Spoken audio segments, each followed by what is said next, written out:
I'm Yannick Belzil. I'm the narrative designer on TMNT Shredder's Revenge, and you're listening to the Scene World podcast.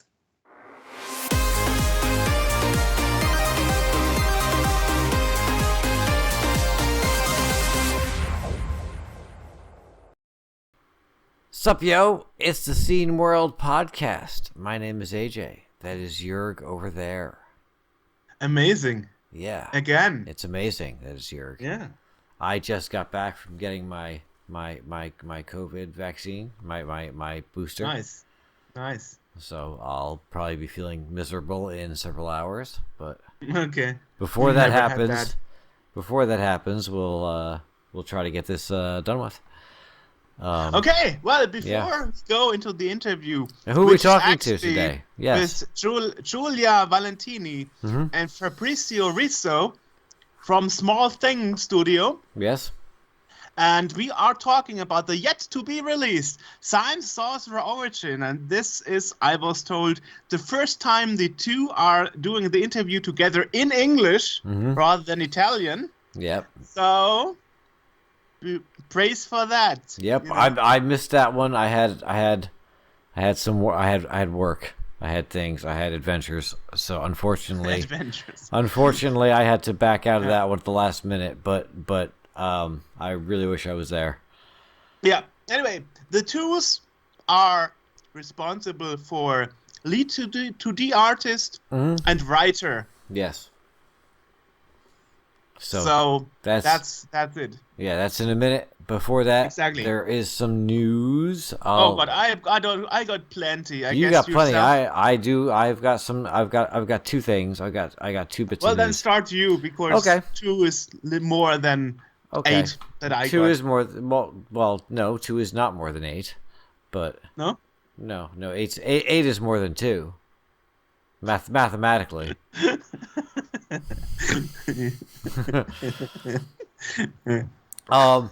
The number one bit, the first piece of news. The first that goes well today.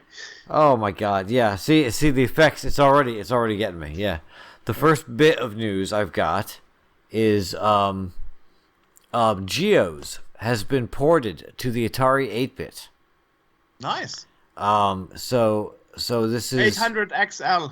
I'm not entirely certain what. No.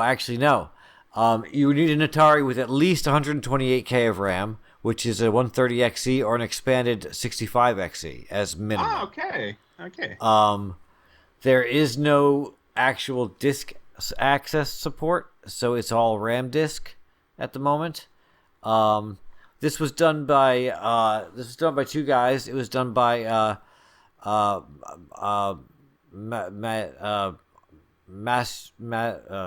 Maciej Witkowiak. I'm sure I said that wrong. It's a Polish name, and the other is Michael Steil. So nice. That one I know I got right. The other one I know I got wrong. I apologize to the geniuses that ported this. It's a fork of Geos 2.0. They say it actually works better on the Atari. There's awesome. There's a GitHub page where you can get the file for it, which is a RAM disk image, which includes the Geos kernel, disk driver, input driver, and loader. Or you can run it on an emulator. It has to be PAL. And joystick and port 1. And you have to use the Option key instead of the Commodore key because there is no Commodore key on an Atari keyboard. That's nice. But otherwise, because the original Geos didn't have all that, like it gave you that Mac experience, that graphical user interface with just a 1 megahertz 6510, 64K memory, 1 disk drive, a 320 by 200 screen, and some kind of pointing device, either a joystick or a mouse. And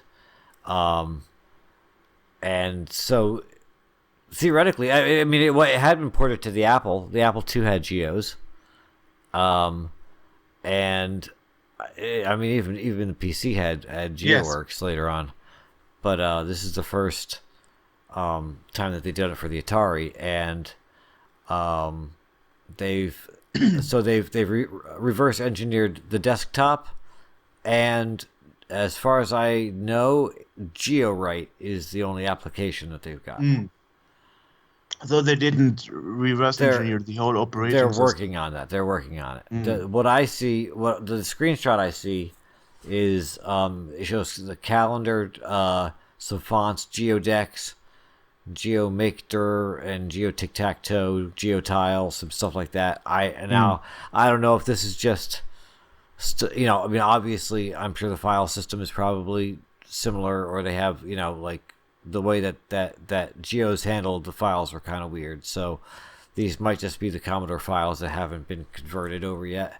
The Atari 8-bit is very close in architecture to the 64. It's both it's a 6502 CPU. It's got similar RAM capabilities. But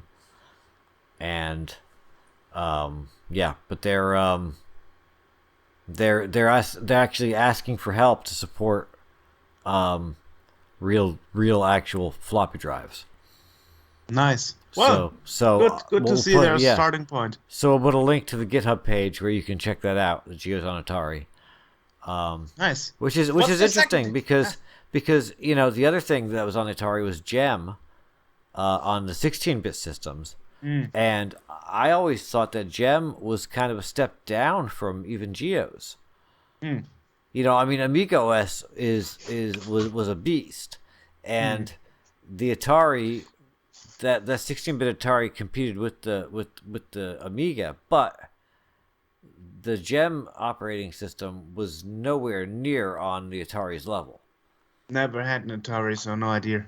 Yeah, and it felt even Geos has more customization, more oomph to it than the Gem platform.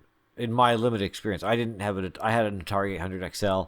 I rarely used it, but I did have an emulated Gem Atari thing, and it was just very limited. I found it. So that's the first thing. We'll put a link to that. The other one is just a game, Tenebra 2, which is a puzzle game, an atmospheric puzzle game, has been released. It's a sequel to Tenebra, which was released by, I don't know who released that, Havoc, I guess? What system is it for? C64. Okay, never heard of that. Okay. Yeah. Tenebra is actually available it's 64. It's available on itch.io.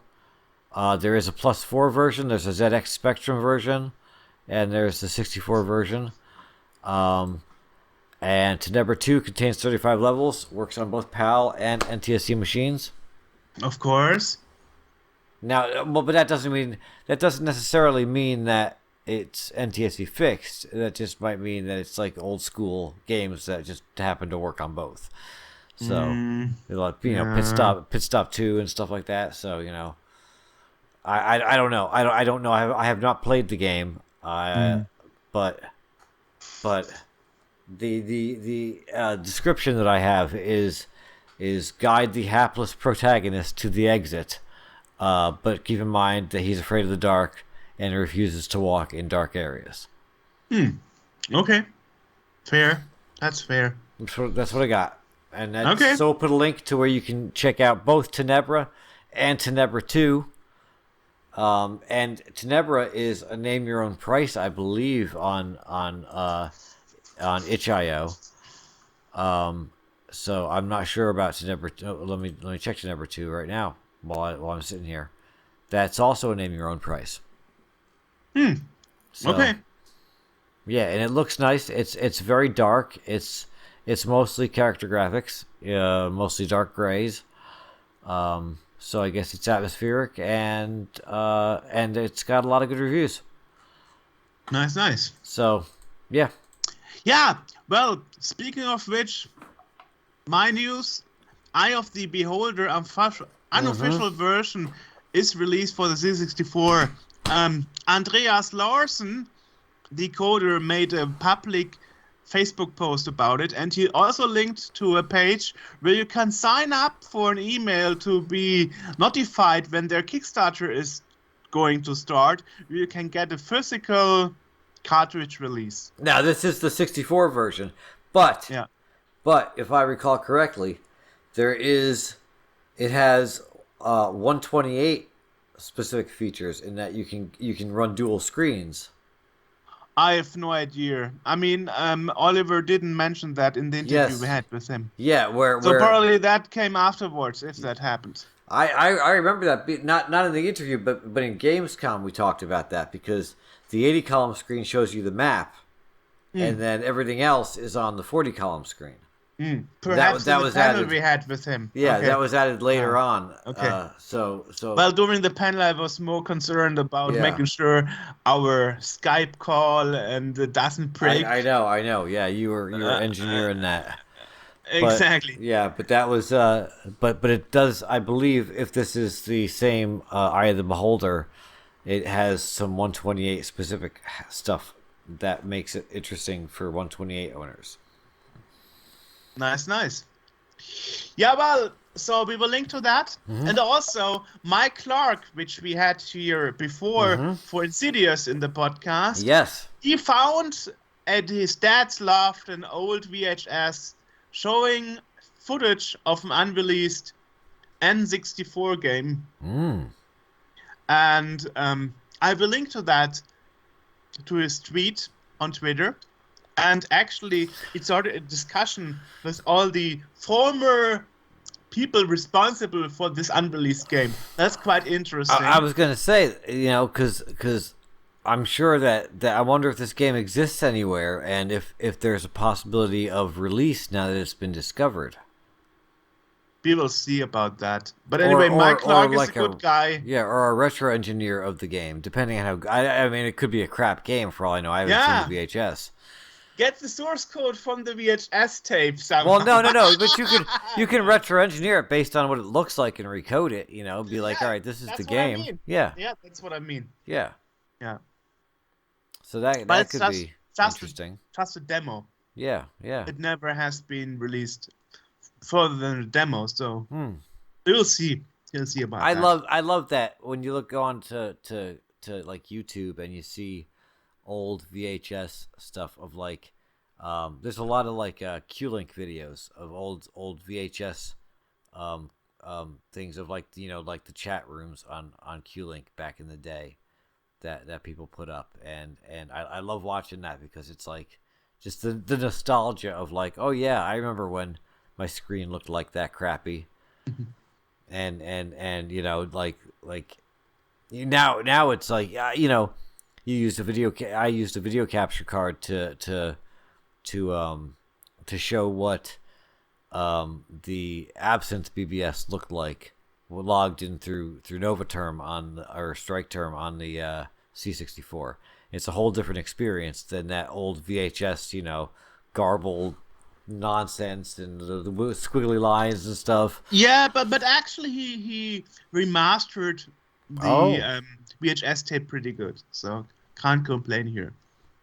Nice. It's still nice to find period stuff, period era stuff. Well, other news: the Slice and Dice board game cafe and bar reopened after relocation. And the Nostalgia Nerd actually tweeted about that, and we will post to that. Speaking about tweeting, I want to just remind people again that we are on Mastodon. Yeah, Dennis thinks, our PR person, that this hype will die off. So I'm watching the amount of people loading onto Mastodon, and I've got quite a few people that I've seen pop on there, and I've already, I made a post, and there were more interactions in that post than I usually get in any of my Twitter stuff. Yeah. Anyway, we are there. We are on Mastodon, and that it's a little bit more complicated than Twitter, but it works very similarly, and the only thing that's more complicated is that because it's decentralized, you always have to have two tabs open. The one you want to follow, repost, or comment on, copy the link, and then go to the other tab where you are actually logged into your account at the server instance you are using, and then pasting that into the search engine. If you are using a Mac, and then that works. If you're using a Mac, there's in the App Store there's an app called Mast, which is very close to what the old TweetDeck used to look like, and it works very similarly. And if you're using an iPad or an iPhone, you can use MetaText, which is an app that does that all for you. Yep. And copies the handling of Twitter. Yep. So. Yep. And same thing on Android. The app is just Mastodon. Yeah, but the app you also have Mastodon on the iPhone, but it doesn't really work like Twitter does, because it has some shortcomings. You always when you search, you don't search globally. You only search on your server and so on. But MetaText is automatically doing it like Twitter would. Right. So, yeah. So you can't compare Mastodon on the Android with MetaText on iOS. Yeah.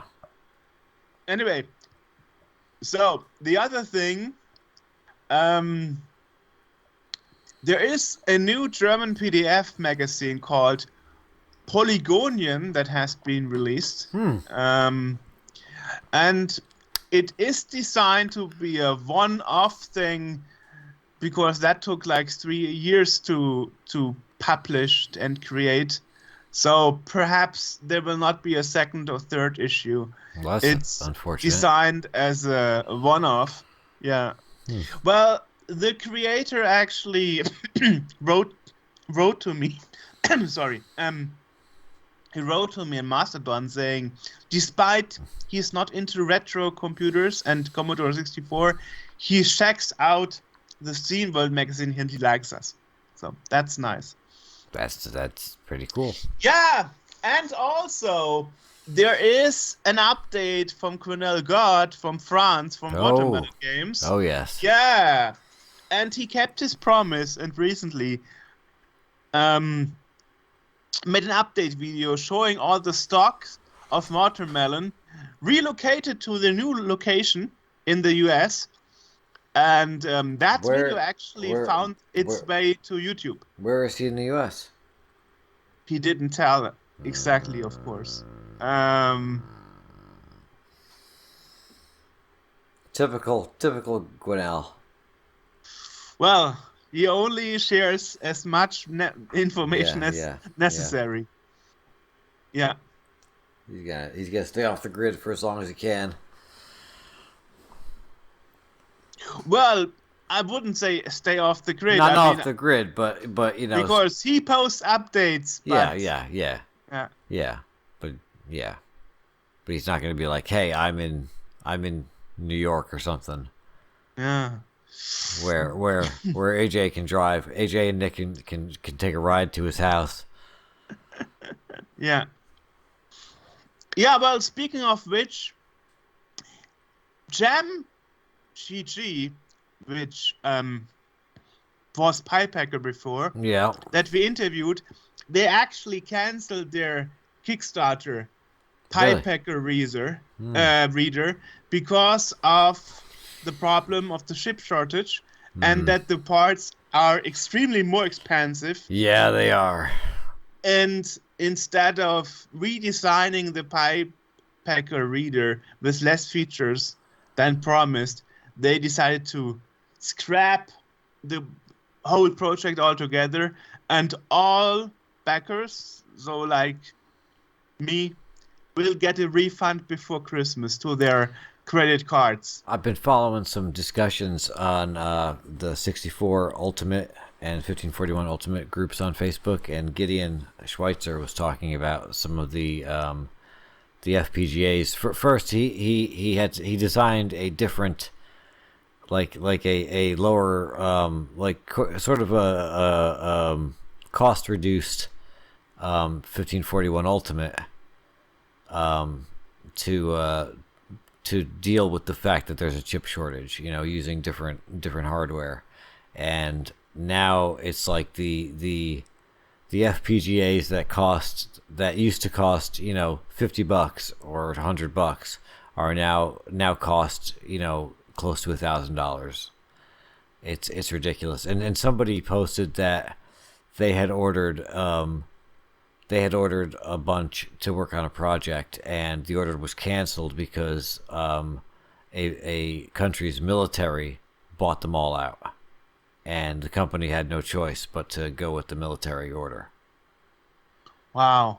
So, wow. Yeah, so it's really it's a real shame that and it's weird too, because the low end FPGAs are getting expensive, while the higher end FPGAs are getting less expensive, because it's the lower end ones that are being, that I guess there's demand for.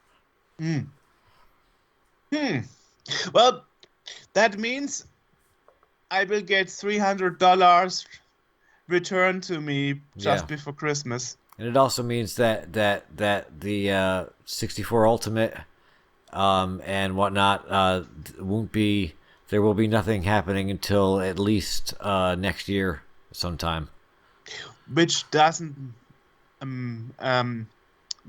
make such a big difference, considering that pre-orders often take 6 months or more to get fulfilled. So, but now that means even more. But luckily, I already got my stuff 2 years ago, so I'm fine. Yeah, I got my 1541 Ultimate off of eBay. It's an earlier model, so I didn't get it from the source. I got the second model myself, so it's like 5-7 years old, but I'm fine. Yeah. I'm using it only for data set dumping, though that's totally fine. I use it for the Super Snapshot, the built-in Super Snapshot, and the REU capabilities. That's nice. That's what I use it for. Well, so more about that. Well, the game Unusual Finding, which is the retro alien story point-and-click adventure from Argentina that we interviewed their publisher with at last Gamescom, they actually won Adventure Game of the Month award. Nice. Congratulations to them. Yeah. That's but from who? Who did they win it from? What was the organization giving out that award? Let's see. Wait a second. Because I could say, hey, this is the Adventure Game of the Month. Video Shams. Okay, cool. Yeah. Excellent. So it's a legit. Yeah. A legit deal. And some things happened at Yandex, which we interviewed a couple of years ago, because of the Moscow Computer Museum. And 2 things happened. When they were pressured by the government to do state-regulated news, they said, we won't do that, and they sold off their news section to VKontakte, which is owned by the government. Wow. They said, we don't want to be involved with the Russian government. So and they announced yesterday, because I'm subscribed to the English press newsletter, and they announced yesterday that now they are moving their production to Uzbekistan. Wow. If you can't do business in Russia, do it elsewhere. Right? Wow. Yeah? That's and now you can go into Uzbekistan stores and buy an Alexa-like AI assistant called Alice. That's really interesting because we've been tiptoeing around the whole Russia Ukraine thing and how to deal with it and stuff, and now we've got it straight from Yandex. Yandex is the Russian Google, and they're as soon as Russia asked them to do something, they're like, peace out. And that's you know you're doing something wrong when your version of Google is like, goodbye.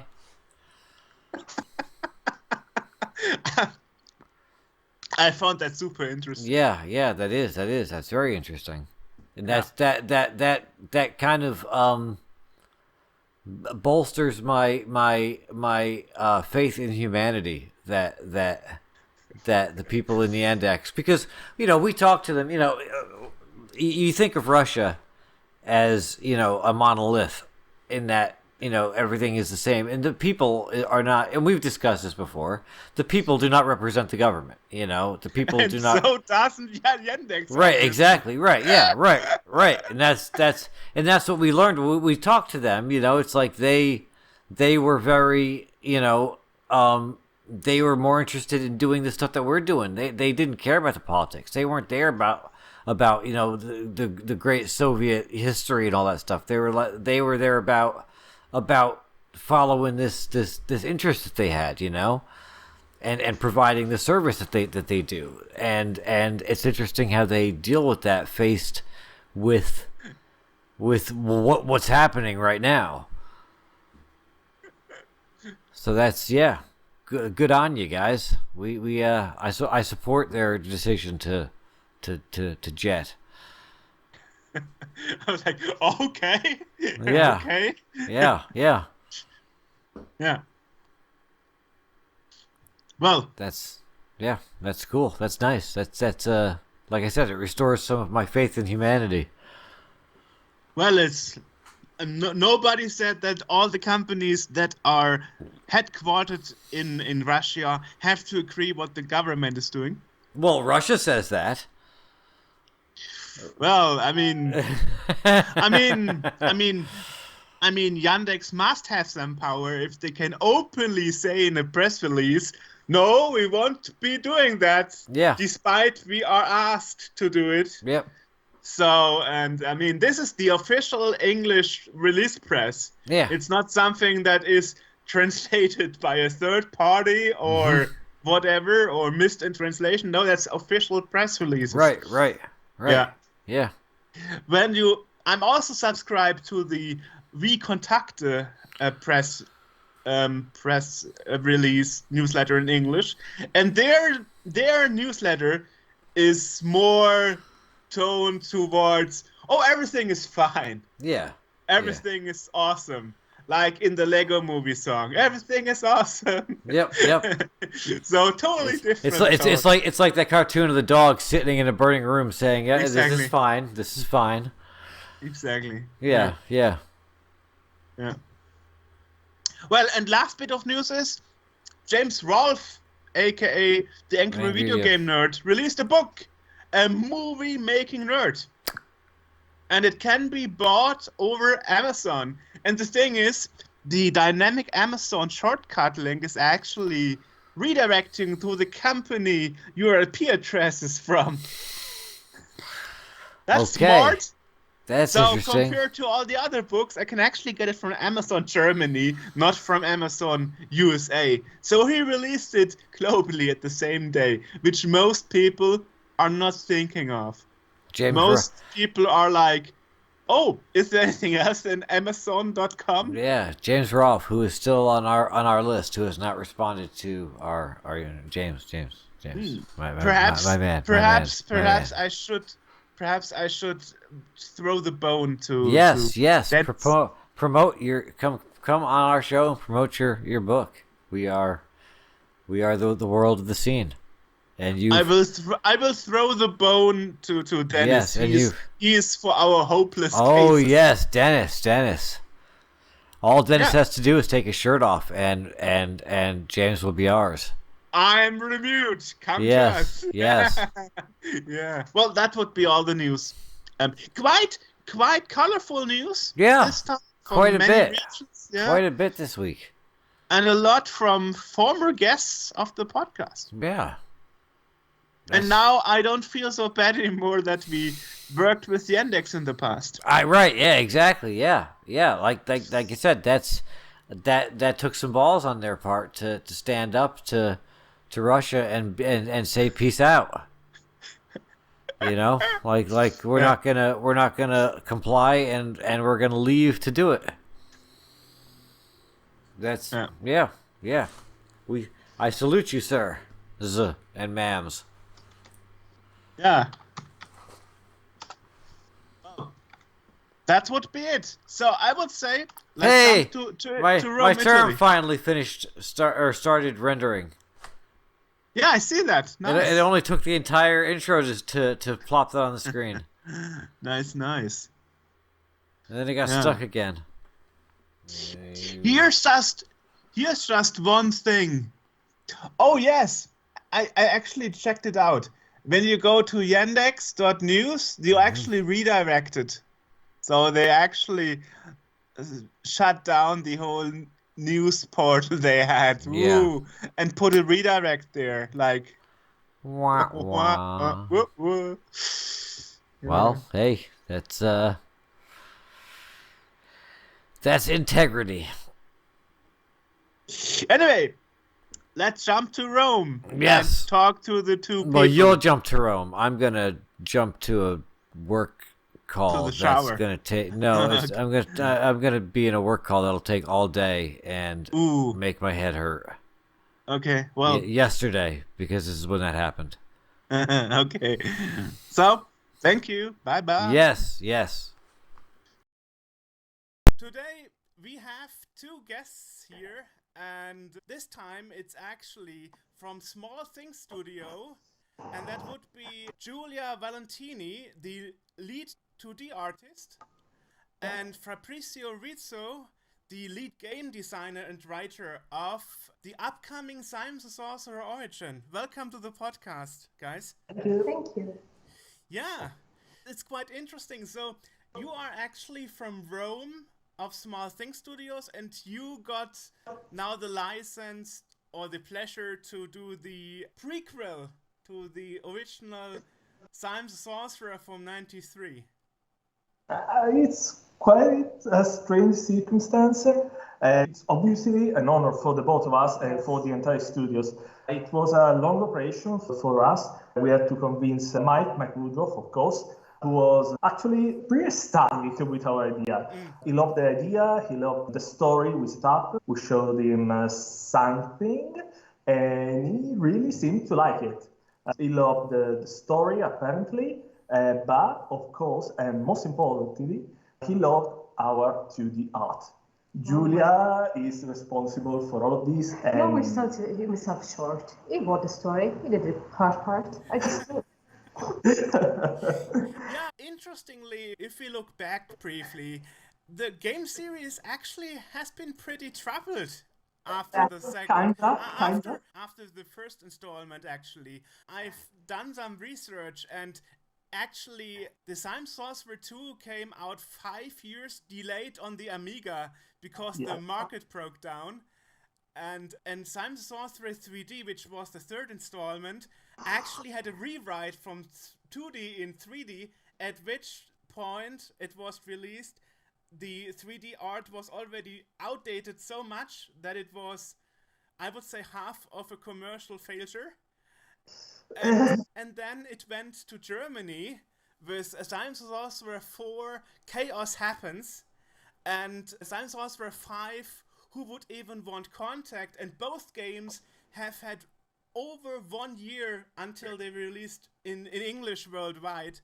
And actually the recent update was Simon the Sorcerer 6 Between Worlds, that went to an Irish-based company in Dublin, and they had a failed release because of troubles with their publisher. So why did you decide to try and go on with such a troubled series of game?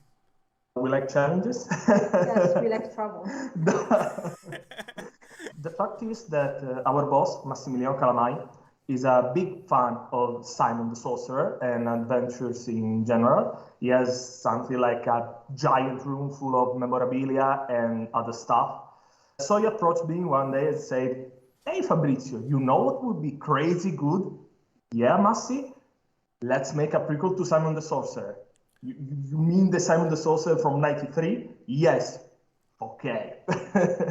Yes, that was also, we felt, okay, it's the right time to see Simon the Sorcerer come back. We did not want to make a sequel because that would be actually a little bit troublesome, in our opinion, just because there were two main points from which we could approach the series. We could have made Simon the Sorcerer 6, but that may not be that not feel very good for us. What about Simon the Sorcerer 3? Let's forget Simon the Sorcerer 3D and make our own Simon the Sorcerer 3. Yeah, but that's been something like 30 years from the first Simon. Also, that would have felt unfair towards people that work on Simon the Sorcerer 3 and 4 and 5. Exactly. So we said, okay, let's create a new starting point. Something that many players around the world, both historical fans and new players, could enjoy. So a new starting point for the series. Something that could be loved and that can give emotion to historical fans, and something that could be funny, cool for new players alone. And maybe they will fall in love with Simon as well and play the old games. Okay, that would be a win for us. Yeah, that would be a win-win. So may I ask, how did you actually started with designing video games or going into touch with games at all? You both seem too young to have played the Simon the Sorcerer as kids. Kinda. I'm from 95 and she's from 94. Yes, so we are quite too young, but we're old on the inside, actually. we're old people in young bodies. For me it was I fell in love with video games when I was something like 3 years old. My first video games was Soul Edge from Namco, yes. And from then on, I kept falling in love with video games. I love a lot of video games, many different genres, from Dino Crisis to Halo to Prince of Persia. So from then on, I tried to study game design, writing, and then on a wonderful day in that marvelous year that was 2020, I met Massimiliano Calamai, a great man, a great leader, in my opinion. And from then on, we started to collaborate on the production of a game that is called Redacted. Was that a censorship? Let me try again. I was working on Redacted. Damn! Moving on. And then Massi said to me, okay, let's try to work on Simon the Sorcerer Origins. Let's try to convince Mike Woodruff and Simon Woodruff. I prepared a small pitch, a small presentation of our idea. Actually, there were different ideas on the table. I personally studied the series for a long time. I replayed both Simon the Sorcerer 1 and 2 in particular. In my opinion, Simon the Sorcerer 1 is the better one. I might be controversial, but I just fell in love with the first one. We proposed Simon the Sorcerer, Mike Woodruff liked, and we are here now. In the first months of development, we were both far away from our office. We worked from home during all of 2020 and 2021. Due to reason, as you can explain. So we were pretty far, like we hadn't interacted until 3 months ago? 2 months ago. 2 months ago. Yeah. But somehow we made it work, kind of. That's not very encouraging. No, I mean, there were ups and downs in the production, of course, being far away. As always, we are still under development. Working from home. But we worked really eventually, and I had worked with Massimiliano before on other projects, and I was called back to work on Simon when we started, and I did the pitch, and then we started the pre-production program. Yeah. Okay. Since you are the 2D lead artist, let me ask you a question, and I guess you can already guess what the questions will be.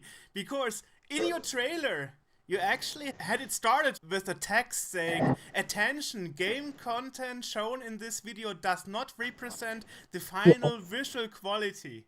Exactly. What's about that? The animations, especially, were placeholders. They were not the final animations, and we wanted to deliver a teaser trailer, not a trailer. So it had to be a few seconds long. But they wanted the publisher wanted us to make a longer trailer. Due to production reason, we had to make a longer version of the trailer. Yeah. But that is nowhere near a full trailer. We didn't have animations at the time. We didn't have full VFX. We didn't have, even the backgrounds weren't actually finished. Interesting. That was like 5% of the final product. Yeah, it's completely different now. Yeah, it's way better. I don't know if you followed what happened around you. I guess you do, as you work in the industry.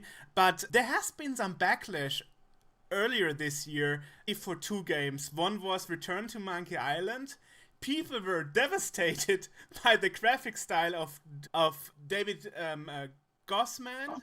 And recently, Need for Speed Unbound going manga style. People were like, that's awful. And EA actually tried to cool down the situation by saying, yeah, you can disable it in the graphic options.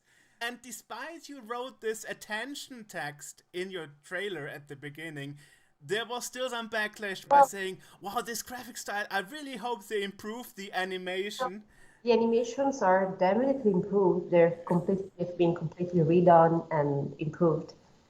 As again, those were placeholders. The graphic is that you saw in the teaser trailer. The art style is that one. And I went for that route for a specific reason. I tried different styles. I tried different approaches to Simon. But ultimately, I wanted something that could, again, be both appealing to all fans if they care to explore something new, that pixel art style, but also appealing, they could appeal to new fans and new audiences, the ones that grew up with Saturday morning cartoons and Disney Channel and 2D animated movies that we all love. And we wanted to go a bit in that direction. Also, we thought about that, and we saw that nearly every single installment of the series had a different art style. Even from Simon the Sorcerer 1 and Simon the Sorcerer 2, there were many differences. Then came out Simon the Sorcerer 3D, Simon the Sorcerer 4. Nearly every single Simon the Sorcerer had a different art style. So we said, okay, let's do our thing. So let me ask you, how was your approach exactly? Let's take another game, for example. For example, when the next Larry installment, Wet Dreams Don't Try Twice, when that was released in 2020, no, that was 2019, sorry. I actually had an interview with the creators from Crazy Bunch, and they actually told me that they copied the missing frames animation style of the original game in their installment, and even Simon the Sorcerer didn't have such fluent animations at some points. Especially on the Amiga, you had like loading interruptions, and even back then the CD talkie version wasn't so fluent. So did you try to copy the imperfections of the animations of the earlier games, or did you throw that all in the basket, in the bin, and say, no, I want to do something totally different here? Of course, the animations, we try to make them as fluid as possible within our means and the means of the consoles and stuff. It might be a little overachieving to say, but we were inspired by the old Black movies, especially the game, the lost it on the tip of the tongue. Oh my God, I forgot. I totally forgot the name. Oh my God, what a bad designer I am. I mean, oh you can God. Google it. It's not live. No, I can Dragon edit Slayer. it out. Dragon Slayer. Oh, Dragon Slayer. Thank God. I remember dragons, I didn't remember Lair. Like, what? What a bunch of bad developers we are. Yes, we are. Yes, I personally imagined something like that. I don't know how close to that we are at this point in development, and of course it's a different kind of game, but we have so many different animations, custom animations for all kinds of situations Simon finding himself in. So we hope it's gonna be fun, not just to play, but also to look at. So, from what I gather, you would have preferred if you had the trailer to be released at a different point of time where you have been more progressed. We are still not sure when the actual trailer will come out, but we are going to release a real trailer of Simon The Sorcerer Origins. Without an attention warning text. Yeah, without an attention warning. Yeah. It reminded me a bit of Double Tracking manual of the Commodore 64 version, where the developer apologized for the technical limitations because of the inability of the coders to make it better. So, like, wow, okay. So, like, wow, I have seen that before. Yeah, I see the pressure is big. Of course, you want to release the game next year when it's a good moment. And now that so many other adventure games came out, for example, Unusual Findings from Argentina, which just won point-and-click adventure game of the month award. So the competition for 2023 will be big, I guess, now that Ron Gilbert and David Fox and all these others released their games. Yeah. So, of course, that's quite a thing. Now let me ask you, as Fabrizio, you are the game designer and writer. One backslash of the Simon Sorcerer 4 and 5 games that were done in Berlin, Germany, was that we Germans didn't really grasp the British humor that the first 3 games had. Do you think you Italians will make it better than us Germans? This is not a competition, actually. What I can say is that I and Massimiliano too studied closely and carefully the first Simon the Sorcerer. There's a lot of the original humor, I can assure that. We studied very closely those chapters. We fell in love with them again and again. We studied that kind of humor every single time we played and replayed the first games. A thing that I should not say is that there are a lot of fourth wall breaking points, which were a great point of that first chapter humor, and something that Mike Woodruff told us again and again. Guys, make sure there are fourth wall breaking points. Yeah, this accent, this bad, really bad. Specific voice. Yes, this same specific voice, I can assure that. And of course, we are looking at this, at the writing, the comedy part of the adventure very closely. And we'll soon start a QA session. The game is at a good state right now, so we'll soon be able to completely play the game from start to finish. And so we'll check again and again every single text, every single line of the game. And I can assure there are lots of lines in this game, like a lot. Like Fabrizio could not sleep for something like 3 months straight.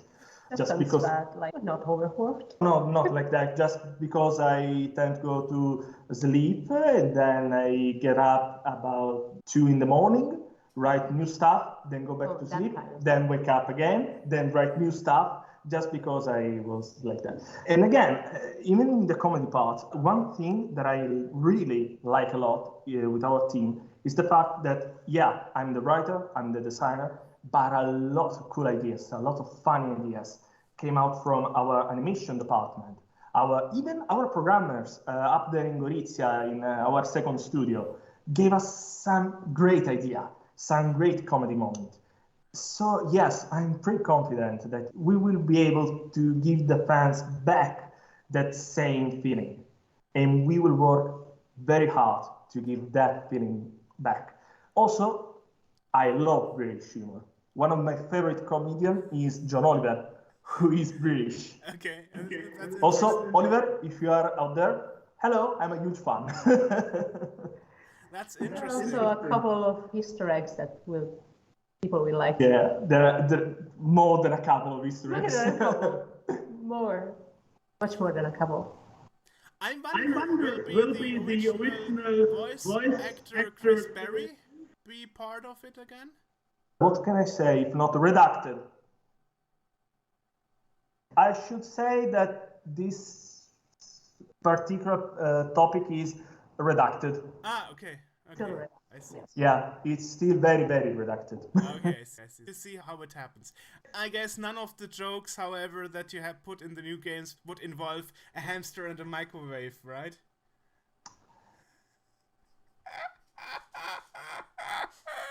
Yeah, the game is still very much under development. We will have time to put some new jokes here and there.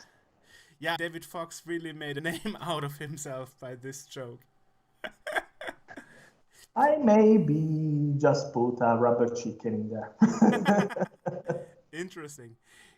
Yeah, Giulia, you mentioned at the beginning that you try to make the game appealable to new gamers that haven't played the originals. How did you go about it to neither disappoint the old people like me and the new players? With the new design, the new style for Simon, of course, not everyone will like it, and it's okay. Everyone has their tastes.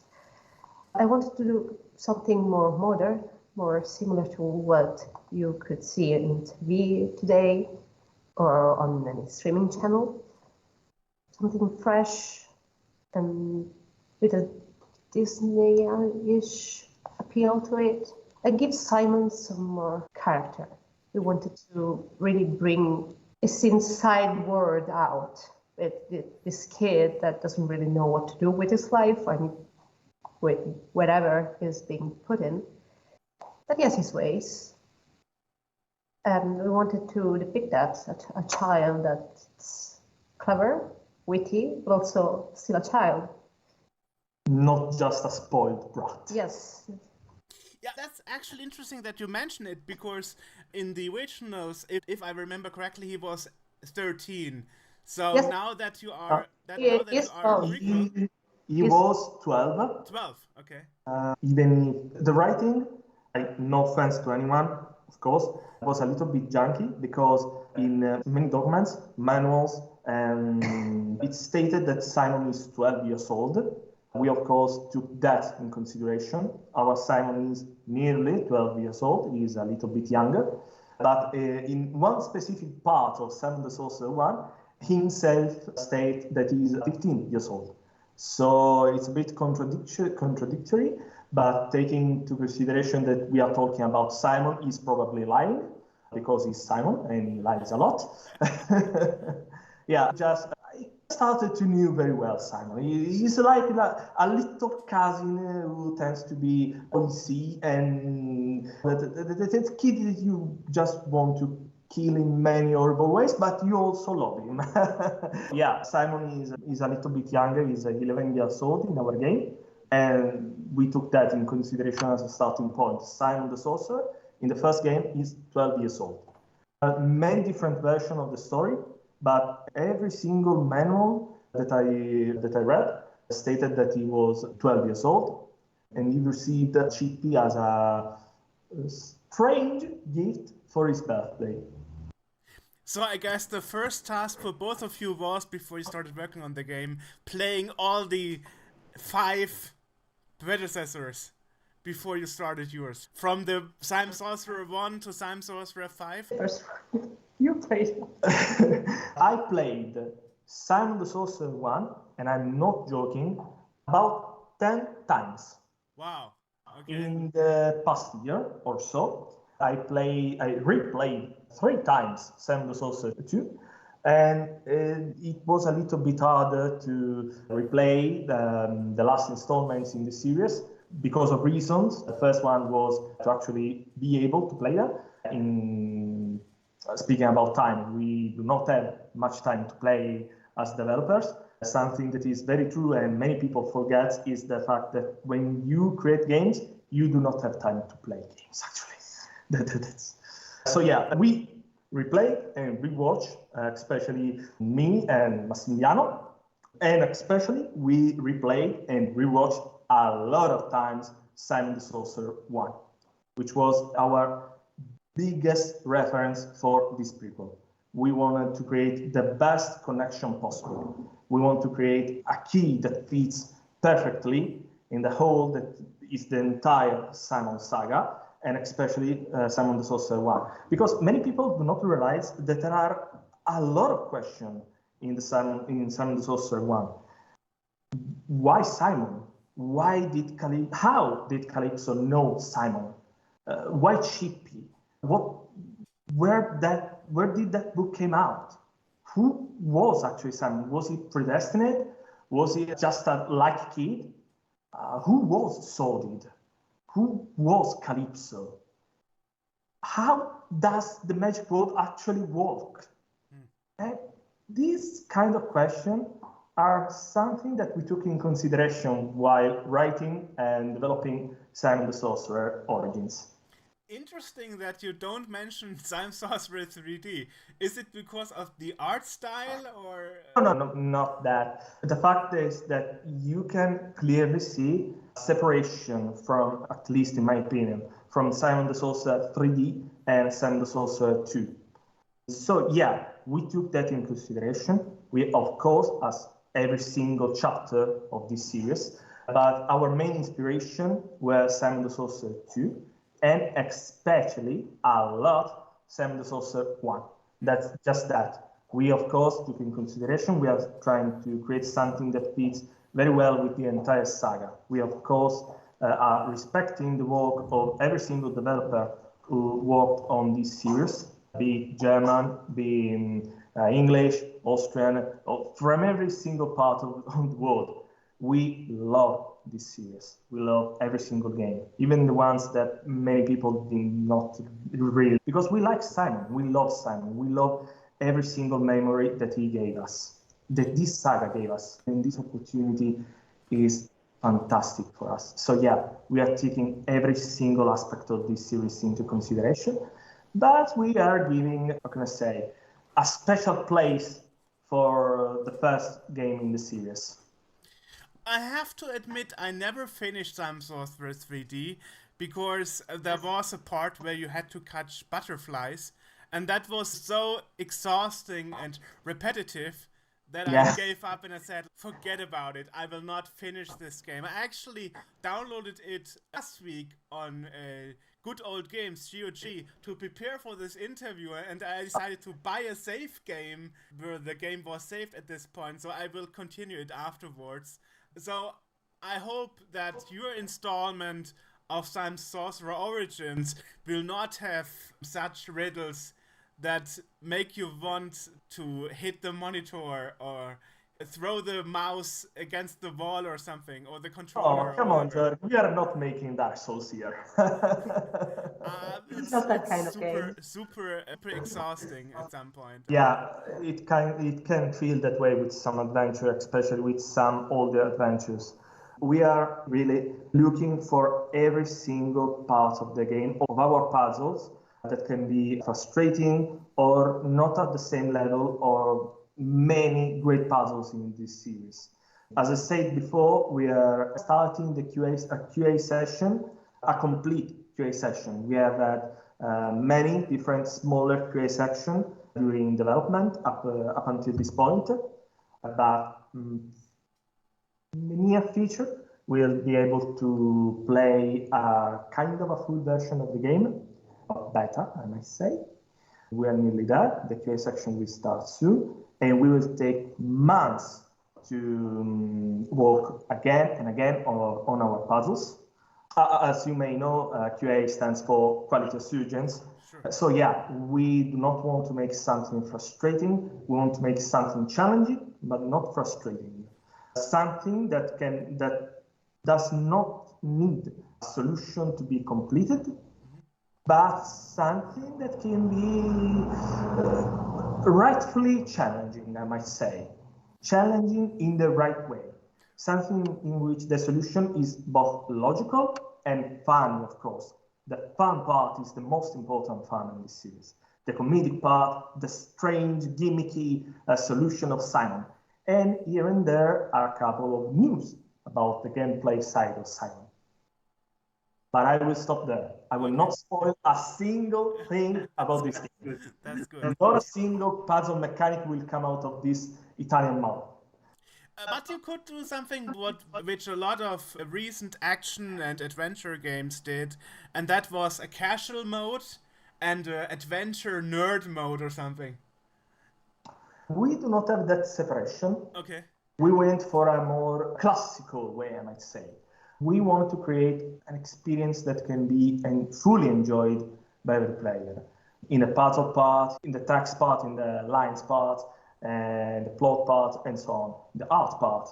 We did not want to make this separation. We did not want to create two different kind of experiences. We want to create a full experience that every single player can enjoy, every single adventure player might enjoy. But yeah, we did not went for that route. We wanted to create something unique, I might say. Have you played Simon The Sorcerer 3D, actually? Or at least briefly? Very briefly, a long time ago, 2 years ago. Okay, years is not really that much compared to when I played it in 2003 or something. But I remember actually the press back then, they criticized the game a lot for having too much dialogue. And you are constantly reading stuff and they are talking nonsense and so on. I guess that's also a risk in an adventure game, that there has to be the right mixture between interaction and story being told, interaction for you as a gamer to interact with the game, also solving riddles, but not being too much of a novel where you constantly have characters talking all the time. Yeah, on that point, a great part in developing a game in general is to find the right balance of the experience. Not just on the difficult parts, but on the components of adventure. From the art component, the aesthetic in general, the history of the game, so every single thing that involves dialogues, text, and so on, and the interactive part, so puzzles, riddles, new mechanics, and so on. So yeah, we took that in consideration. Finding how much is too much is the difficult part of every single development session for every single game in history of gaming. Yeah, we will take that in consideration. There are a lot of text, in my opinion, rightfully so, because we are actually creating an adventure game. So yeah, there are dialogues, there are little parts that I think players will love to examine, find curiosities, Easter eggs, and so on. But yeah, sometimes the presence of a lot of text, especially in older games, was due to limited constraints. Maybe you could not create a great room full of details, so you had the character describing that to you. Thanks to our department and to our, I must say, maniacal cure for detail, we put a lot of details that players will be able to find and enjoy, maybe just by looking closely at the rooms. There's going to be a lot of pixel finding also, I think. Yeah, a lot, but not one thing that I tended to hate, along with many older players, is the pixel finding of older adventures, where you had to find that little tiny bitty pixel in the room and the entire solution of the puzzle revolved around that single tiny pixel. We have two good points about this. First, we're making this game in 4K. So making a single pixel be important would be very hard. And when you have to find something, you will see it before clicking on it, most likely. Yeah, you depends. If you look closely. Yeah, how close will you look? How much attention will you pay? I mean, that was also sometimes because of limitations, of technical limitations. Yeah. I don't know if you both played Zack McCracken. No, you didn't? I did not. Okay, in the first scene you had a refrigerator and there was an egg in the refrigerator, and on the NES and the Commodore 64 you could barely see the egg because of the graphic limitation. It was just a couple of pixel that was a square, and because you couldn't make it round and looking like a real egg, I can see how that could be Luckily, frustrating. we don't have that problem here. Yeah, Luckily. that is not a problem for us, I might say. Of course, you will have to look closely and to explore our locations, which there are a lot of, but there will not be a situation, or there might be, I might lie. Who knows? Who knows? Yeah. Who knows? You wrote the game, you have to say. Did I? So, Giulia, let me ask you, now that we are playing a prequel here, there will probably many scenes and locations that we know from the first two Simon the Sorcerers. How did you go to make these pixelated locations rebranded into your graphic style? How did you go with it? We didn't have many locations that are exactly those of the first game. Okay. Am I correct? Can we say that? I don't know. So we'll go redacted there. Redacted. There will be a lot of surprises for the game. No, the reason I'm asking, let me explain to you here, is that many people nowadays, especially people that are 20-something old, they assume that games were always pixelated, which is why they call them pixel games, pixel graphics. You make them pixel by pixel. But a large point is actually caused by the technology of imaging from CRTs. And those masks, they didn't have fine resolution, so everything was blurry, and it didn't look pixelated back then. Yes, I had a chance to see the difference between a pixel art game looked at a screen, on a flat screen, and looked on an old-time screen, and the difference is this. But yes, for the style, without going into too much details, because it's again redacted, I personally took a lot of inspiration from the original locations in terms of design, in terms of colors, and the general mood of the style, and brought it to a different style, different level. Again, nothing we could have ever done would have looked remotely similar to the original games. Simply enough, because of the limitation you were talking about. So even if we try to recreate the same exact style, but not in pixel art, it wouldn't have looked the same, it wouldn't have looked right. So we went in a completely different direction. But we still kept the same feeling of the original, same mood, the same vibe. Simon is still there. The magic word is still there. It's still fun, it's still comical. I can assure you the magic word will be very recognizable. Yeah. You've seen that in the few pictures that we could release, actually. That we could release, yes. There are more of them from where they came from, and there will be more of them in the near future. Those are a minimal, minimal part. You actually talked about a really good point there, something that is very important for us, for the people to understand, actually. Many different games from that years, from the 90s, the 80s, did not choose pixel art. They had to go that way. The only thing that they had. And on that point, I must say that I read a lot of comments that actually stated that,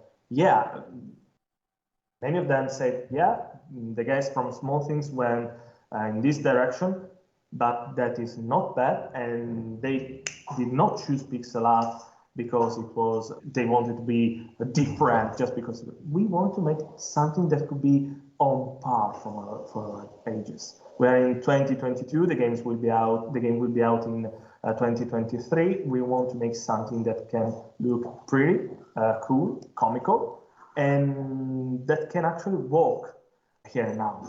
Also, we have many different talented artists in our team, so we wanted to fully use their capabilities.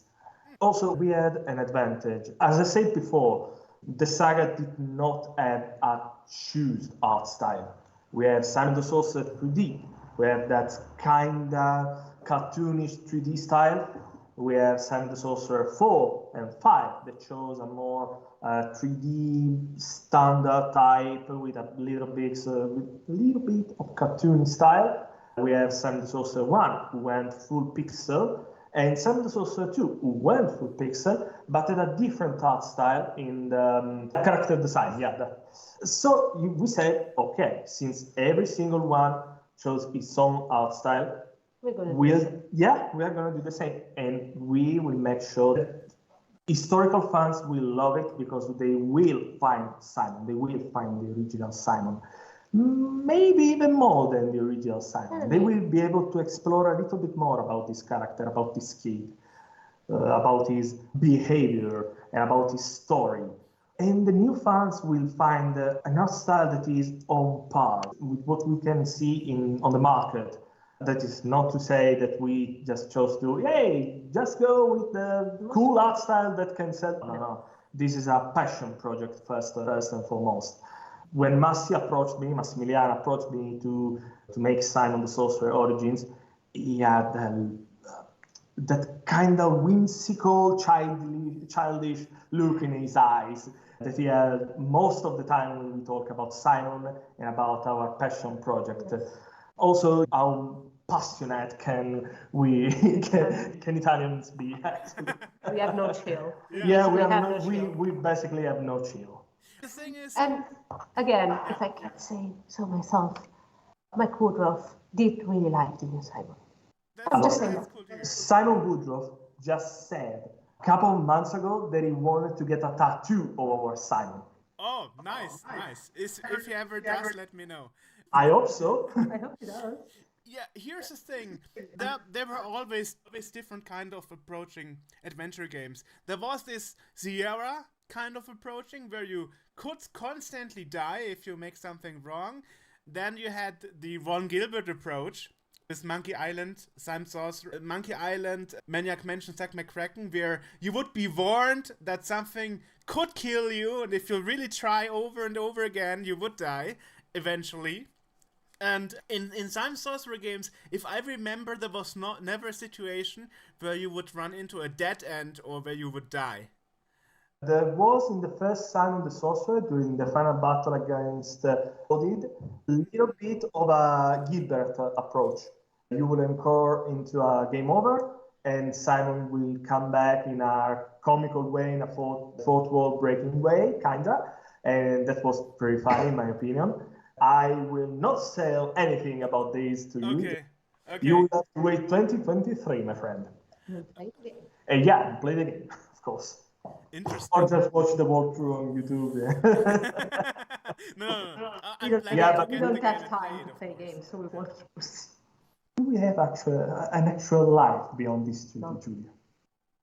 You know that I love being a developer. No, we are joking. We, of course, have time. We are not in crunch time. We just love our job so much. There are a lot of good vibes in this studio. Yes. You are saying it's a passion project for both of you, but at some point, the hardcore gamer fans of the originals, they expect the new Simon Sorcerer Origin to be the phoenix that is rising from the ashes at some point. So the burden is big on you at this point. As we said before, we love challenges. Interesting, yeah. So when do you actually plan to release the game next year? Is there any rough release dates? First half. Look at my lips, redacted. Okay. Is it like... seriously speaking, we are thinking about the first trimester of 2023, but what we want from the bottom of our hearts is to make the best Simon possible. Take whatever you want from this sentence. So it's like back in the day for Duke Nukem Forever when it's done, right? Yeah. Yes. It will come out when it's done, but we will not take 8 years to make it. Yeah. Yeah. You won't take 8 years. We'll make the best Simon possible for this studio. Awesome. We'll do the best we can. Yeah, we'll do our best. So what's the platforms you are aiming for? Switch, PC? Switch, PC, PS, both. Yeah, every single one of them. I think we are talking even about a Linux release. Okay. Yeah, we want to reach as many players as possible. We want you to be able to lead this adventure in every single way you want, on every single platform. For example, I have a cousin who is a historical fan of Simon, who is constantly writing to me about Simon and asking me questions to which I cannot respond. He used to be a PC gamer, now he's a PS gamer. And yeah, why should he not be able to play Simon? We are creating an experience that can work on every single platform. We are facing new challenges every day, but every single day, Simon is getting better and better, closer and closer to its final shape. And it will work, and it will be great, I think.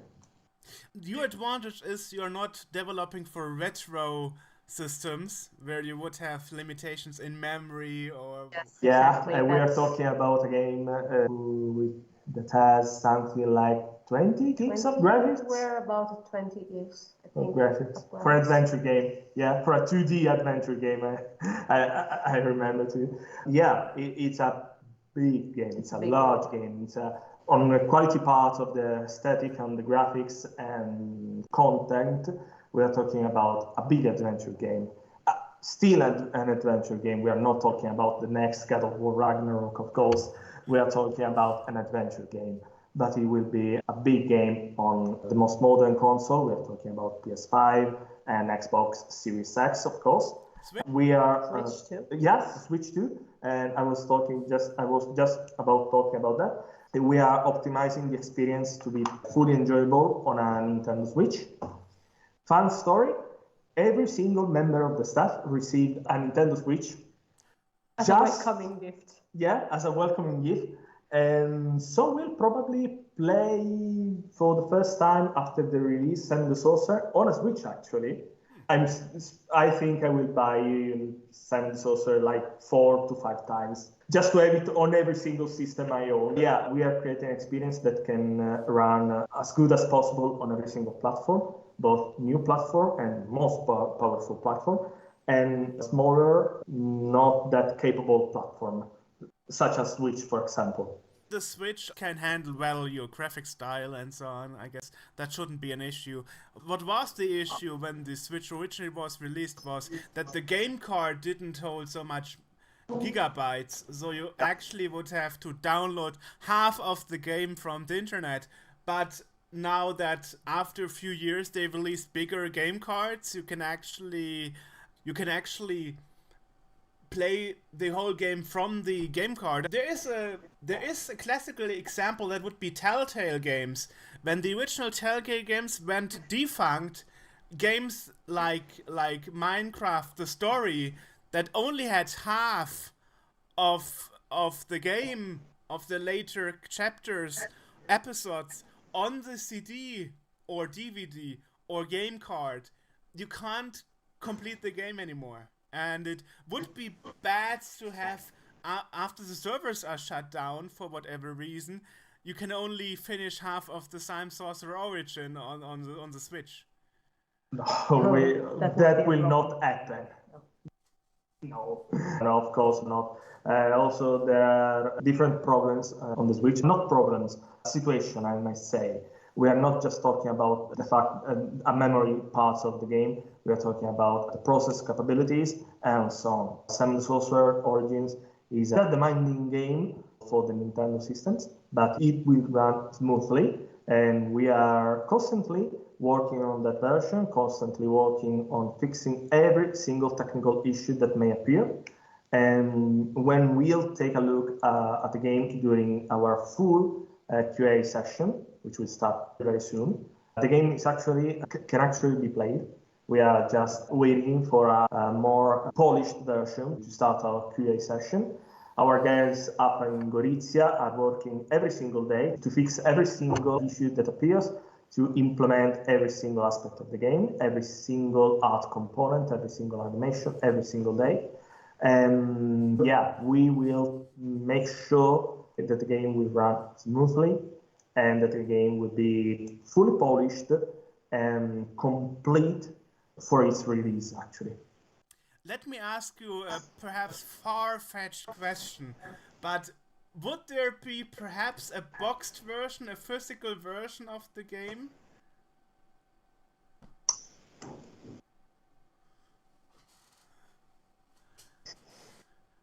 Redacted. Okay. You will soon learn more about Simon the Sorcerer Origins. We cannot wait. I would love just to stay here for 3 hours talking about this game. Yeah, true. It's like honestly, when I made this inquiry for the interview, most publishers tell me we do the interview after the game is released. If you saw the Teenage Mutant Ninja Turtles Shredder's Revenge or our other interviews about Project Cars 3 and so on, all those game interviews were all done when the game was already released. I can understand. We are teasing a lot. Yeah, we are teasing a lot. There's a good reason for that, and you'll soon discover it. I can say that, Joel. We are working every single day. We will soon show something very good, but we will show it when it's ready. Of course. The reason actually why I'm asking this is because the last game in the series, Simon The Sorcerer 5, the English global version was never released physical. They only released it as a digital download. Which of course didn't occur to me because I'm German. Over here in Germany we only got the German version, so I have the physical version of all the games. But if you don't speak German for whatever reason, you were left out and only had a digital release. Yeah, I can see that kind of stuff did not stop Kalamai from buying a full German version of that game just to have the physical copy. And Mass is that way. He loves to have physical copies. Me too. I love to own a physical copy. We are big fans of physical copies here. Yeah. We're just gonna say that. Interesting. Yeah, I want to say that. Especially since other publishers like EA started to only release a physical version in a way that you get a Steam code in a DVD. Sad. Yeah, that is kind of sad actually. And you would have a physical version of Flight Simulator 2020. That was actually the price. They had 6 DVDs.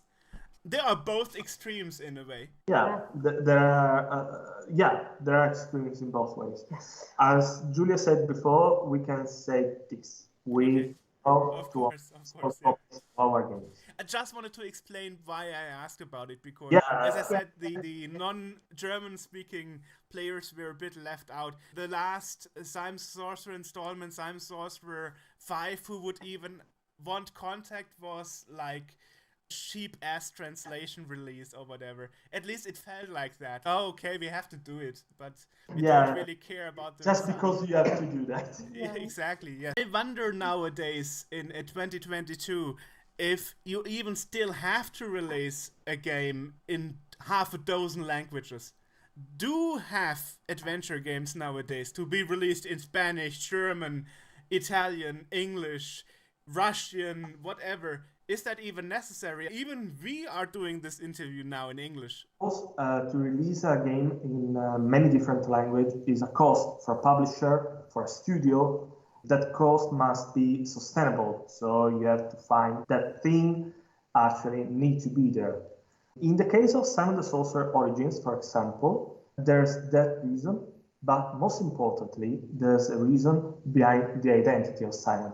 For example, here in Italy, the first Simon The Sorcerer were in English with subtitles in Italian.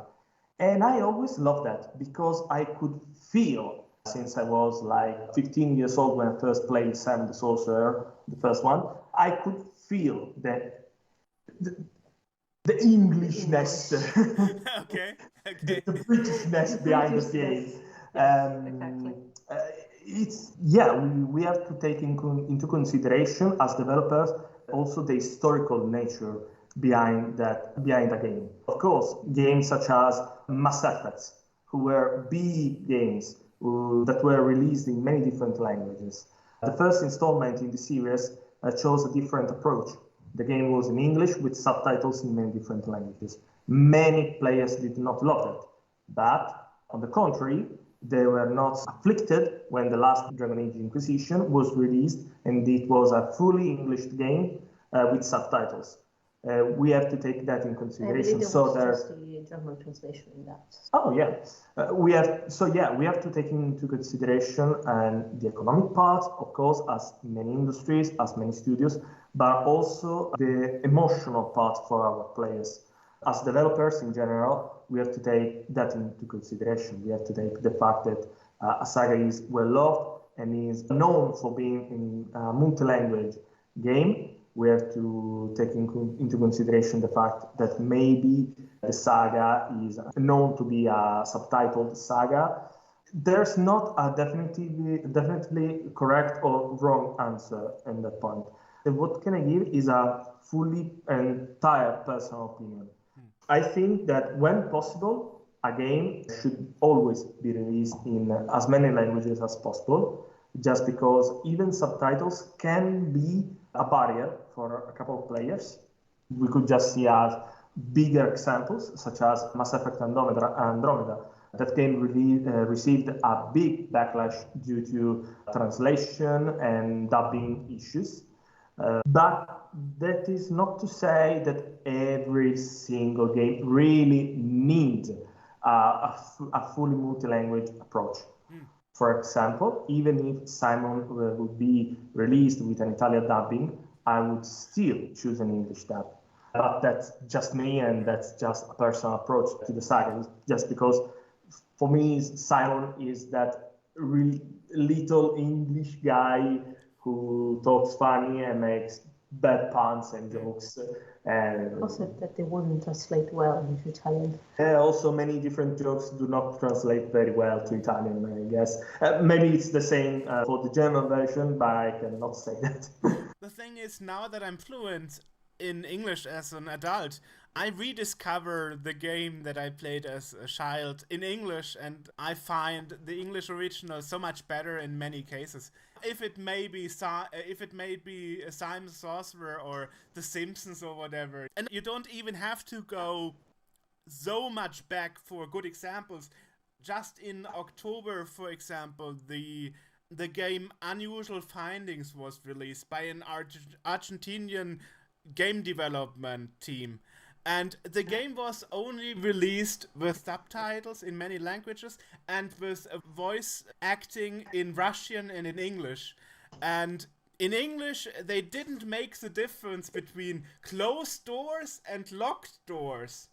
Well, which kind of breaks the game experience. That's a problem. Because you have a closed door that is locked, but the game...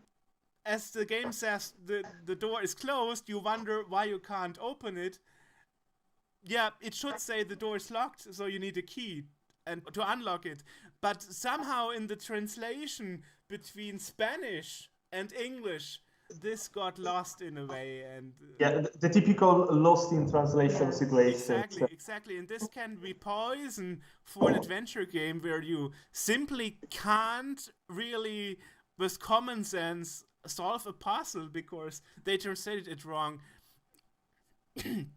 So that's also a big issue, right? Yes. Yeah, it is. Yeah. We are actually writing the game in Italian for the moment, just because our team is fully made up of Italian members, so it is way easier for us to check for errors and to better understand every single aspect of the story, of the puzzles. But we will take an especially closer look to the English translation, of course, since that will probably be the base for every single translation of the game, as for many other games in our sector. So yeah, for the moment we are writing in Italian, but we will pay a lot of attention to the translation, of course, because of the fact that we are talking about an adventure. I think that nothing is more frustrating than being stuck in the same puzzle for 12 hours just because a guy did not translate closed and locked in a different way. Yes. Yeah, it's strange. I never really considered that this might be a translation error. But I guess also compared to the later Simon Sorcerer games, you probably will be releasing all language versions on the same time and not a year later. Yes. Yeah. We probably will release the game in every single language supported, as we said, maybe even on our Steam page. I think on the Steam page it says what language we're going to play. But yeah, of course, on the day of the launch, players will be able to play the game in every single language that is supported.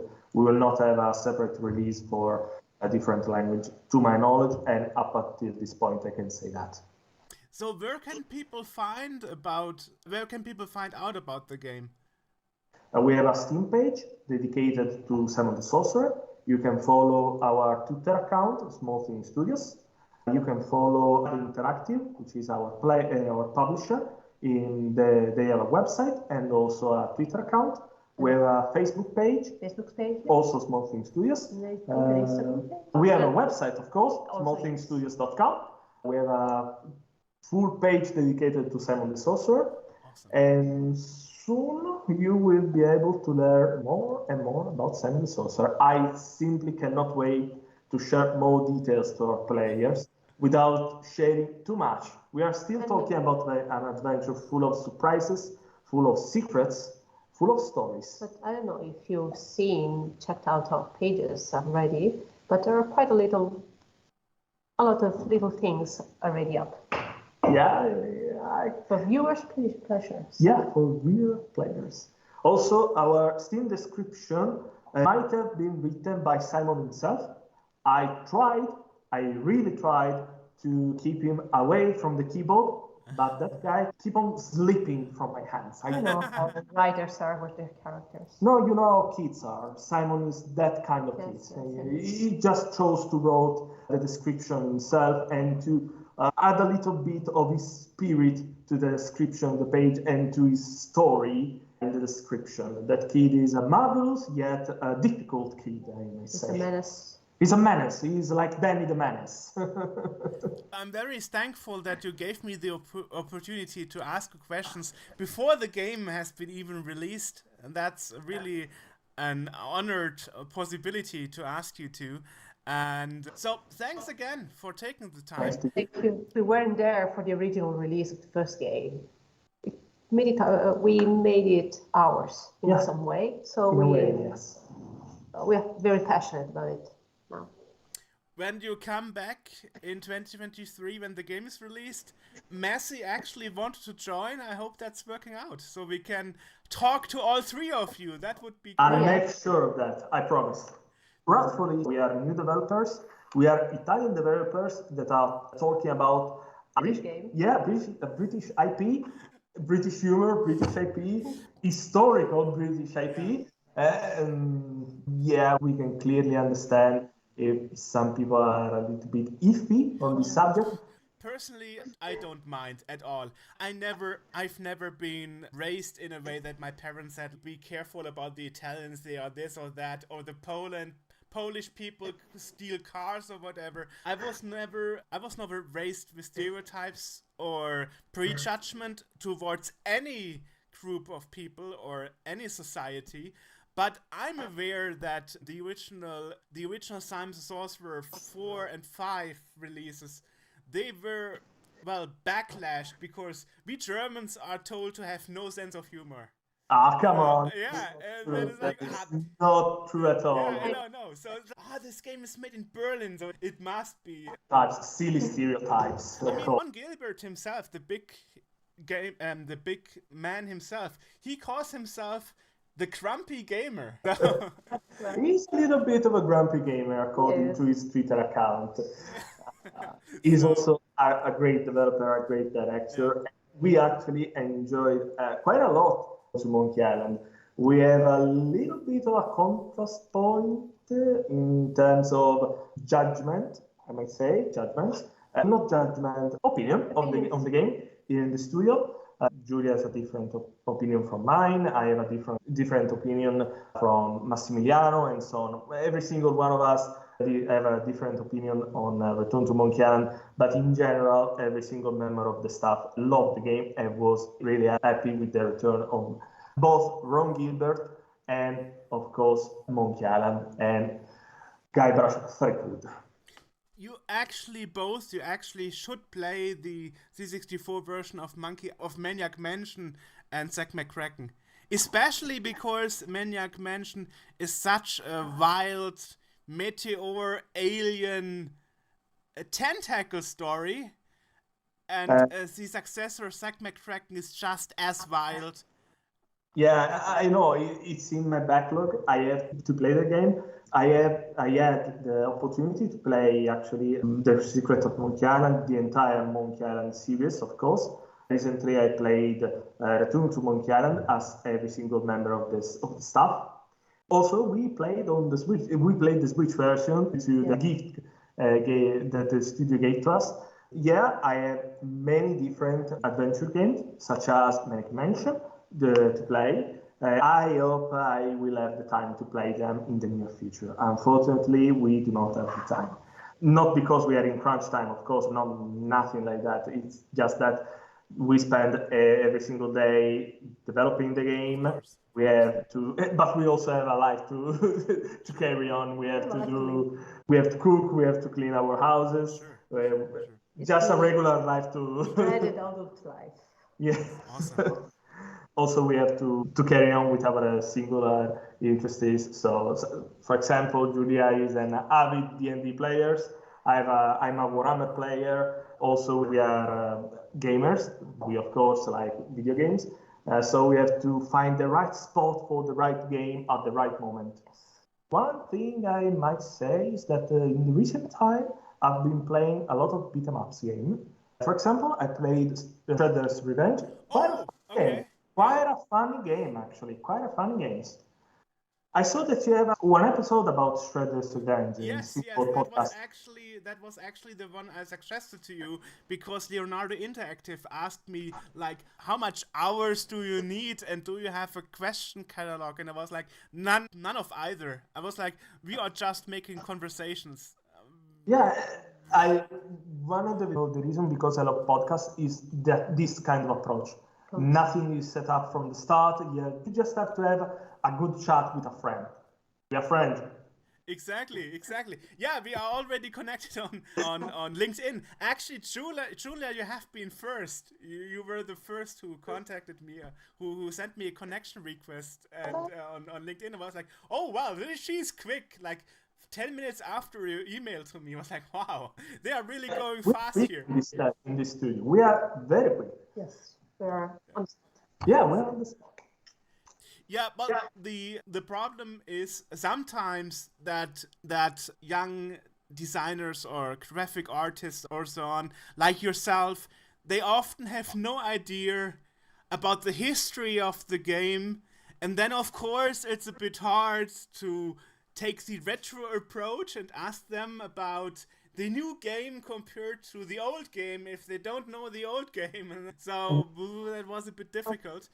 We could not pay justice or homage to the series itself if we did not study every single game of the saga, of course. True. So yeah, we had to study. Also, our boss, Massimiliano Calamai, is a big retro gamer. He has been playing these games since they came out. For example, he was a great fan of Simon The Sorcerer. Probably the main reason of this whole operation is just because he wanted a new Simon The Sorcerer game. Yes. But of course, we have to study. As a designer, I know that we cannot stop studying every single aspect of our industry. New games, older games, current games. We have to study every single aspect. We have to know more and more games. We just have to know that. And not just that. We have to take in consideration more and more media possible. Television shows, films, podcasts, documentaries, comics, sculptures, architecture. I'm a big fan of architectures. For my level design part of my job, I take a lot of inspiration from architecture book, even minor things. For example, very specific kind of books, fables, or very specific kinds of shows. For example, for Simon, a big inspiration were 90s teen movies for me, which were the movies with which I grew up. 80s, 90s teen movie, I may say. But yeah, we have to study every single aspect of our media and about as many media as possible. One thing that Massimiliano always say to us is that he wants a team full of curious people. We want people that talk. We want people with different hobbies, with different approaches, with different interests. As I said before, Giulia is a big D&D player. How does this work with our comprehension of our job, of our industry? I'm a big fan of tabletop wargaming. I'm a big fan of very specific kind of games. I'm a very big fan of very specific actors, movie directors. Massimiliano is a big retro gamer and a great historian in terms of the gaming industries. And so on. Every single member of the staff. I just talked to you about Giulia, Massimiliano, but there are our animators like Federica, like Alberto, who are not here with us because they are probably sleeping at the moment. Wow, really? They both have 9:30 sleeping already. Yeah. Maybe not sleeping, but almost there. Yes. Yeah, almost there probably. Taking consideration that tomorrow will be at 9 a.m. just to start working again and again on Simon. We have our guys up in Gorizia, where we have the entire programming team.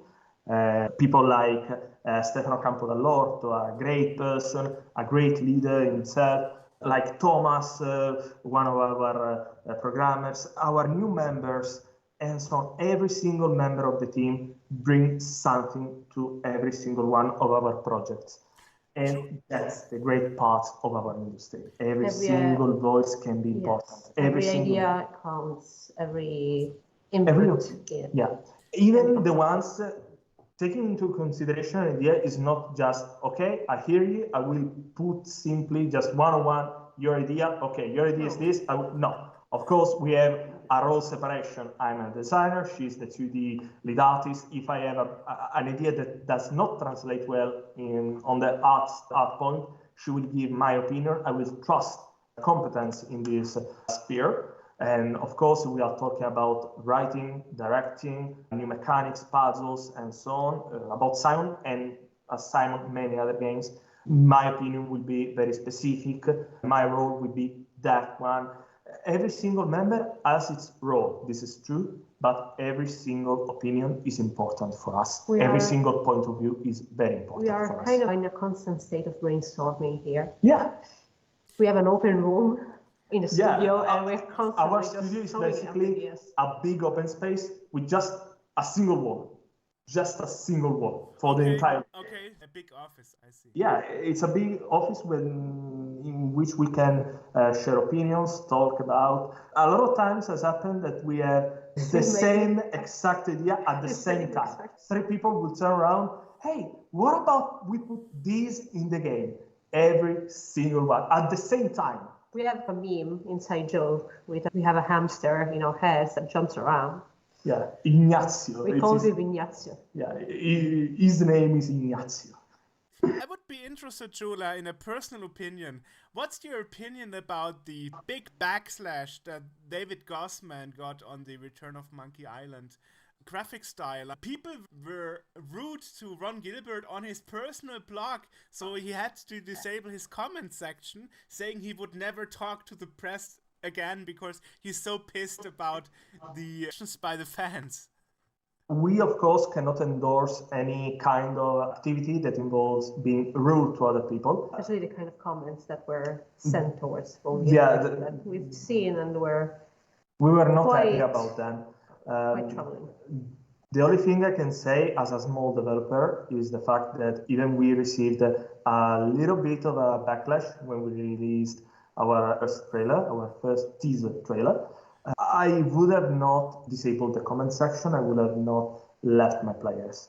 Yeah, I know that many people were not that happy with many different choices that they saw with our game. I would have not disabled that. I would have just listened, as I did. We listened to our players. We just say, okay, we hear you. We are not happy about you being rude to us. And there were a lot of people that were just rude to us. But we will let our game talk for us. And that happened with Ron Leader. Every single person was like that, pointing fingers at him. Hey, why you do that the game like this? I do not like the odds. Then the game came out. Everyone loved the game. That game has a Metacritic of something like 93, which is wow, which is wild actually. I'm surprised that the game did not receive that many nominations for the Game Awards. I'm sad about that actually. But yeah, the backlash was there. We do not endorse that. We can say that we may have done differently. Or maybe I might say that I would have done differently actually. But yeah, we do not endorse that kind of action from players or from persons, from every single person around the world. We tend to be more gentle towards our players, our colleagues around the world, because at the end of the day, we are talking about games. We are talking about something that have to make your life better, that have to give you something, that have to let you enjoy a relaxing night. Maybe you are sitting there with your child, you are sharing a memory, you are sharing a gaming section, or maybe you are just returning to your home after a long day of work. You just want to live a good story. You just want to chuckle at some good joke from your favorite character. You just want to be happy. Because games are that. Games are happiness at the end of the day.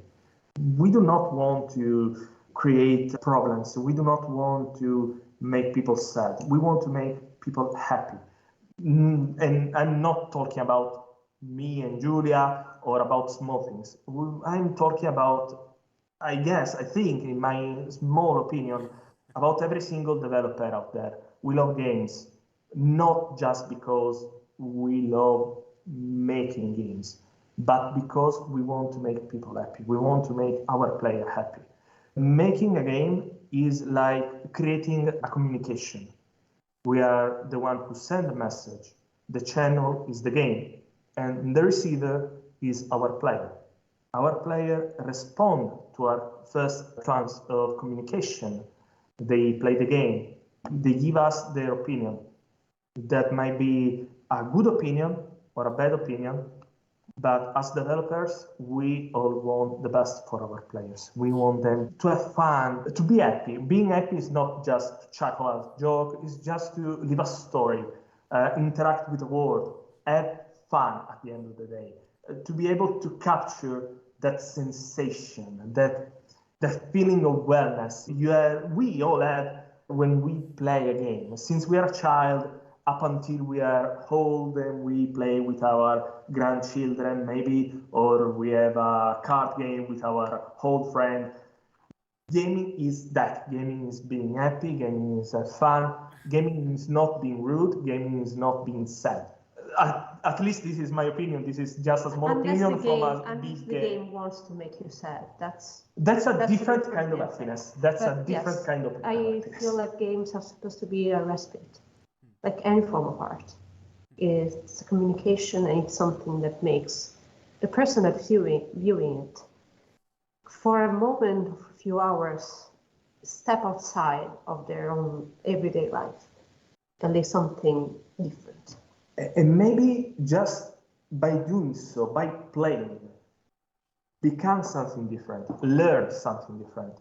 One big part, maybe the most important aspect of gaming, is the interaction. While we interact, we create a kind of a different connection that is deeper than just reading a book or watching a movie. We become part of the message. We become part of the game. The game cannot go on without us as players. So we are part of the world. We are part of the game. We may change our perspective around the world. Hell, I cannot tell you how many times I felt that. For example, The Last of Us. Yes, I was about to bring that up. I'm not a father. I'm not even a girl, for example. But I felt a deep connection to characters such as Joel or such as Ellie. And for example, A Plague Tale, Amicia, with her little brother. That kind of a connection. This is something that maybe a person like Giulia, who has not a brother or a sister, can feel that, can learn that kind of connection. I did. For example, we did not try to survive a plague such as a plague tale, but we felt that kind of feelings in a way because we were living those situations, because we were interacting with that game. Gaming is that at the end of the day, is interacting with a story, interacting with a world, interacting with a system, and receive something from that system. Maybe a lesson and a story, a good story, maybe just fun sometimes. Hell, there are many different types of gamers. There are gamers that enjoy adventures, such as Simon. There are gamers that enjoy just a Call of Duty match. Or gamers that just like a specific kind of games. Or gamers such as me. For example, I like many different genres, action RPGs or shooters and so on. For example, I'm not a huge fan of driving games or sports sim game, and that's just fine. Every single gamer is different, and not every single gamer has to like every single aspect. But every single gamer has the right to be happy with a project. What I find interesting as an outsider, I mean, I'm doing this as a hobby, is the dynamic in the video game industry. Like, and people had the same reservations about the Need for Speed Unbound manga graphic style. EA was like, on Twitter, was like, don't worry, you can switch it off. You can switch it off. We won't do the same mistake as Ron Gilbert. And I was like, isn't that the wrong approach? Do you want to be a victim to your gamers? As a game designer or as a publisher or as a game development studio, shouldn't you have the right to make the graphics and the design of a game the way you want it and not go after your fans and instantly change everything because you received some backlash? That was just my thought behind it. Yeah, I shared your same opinion on this subject. I think that, of course, the player has every single right to show his discontent, to show that he or she does not like a specific solution. But we also have to take into consideration the fact that we can effectively share our opinion after the game release, after we play the game, in my opinion, at least. But of course, we as a developer have to listen to our player. That does not mean to change an entire game just because of some comments, because of the fact that also a larger part of the gaming community is not online. We listen to the most the louder ones. Yeah, to the louder parts of the community, of course, but that's just not the entire part of the community. Also, all of us, me included, tend to share our opinion, to be discouraged or to be scared of new stuff, especially when we talk about historical sagas, series, and so on. But we have to look beyond that. For example, our boss, Massimiliano Calamai, was not fully convinced on the artistic approach as a gamer, just as a gamer, about Return to Monkey Island, but he loved the game, actually, when it came out. I was not fully convinced. I played the game, and I felt that it was, in many cases, done very well. It gave us a good approach, a new, different approach.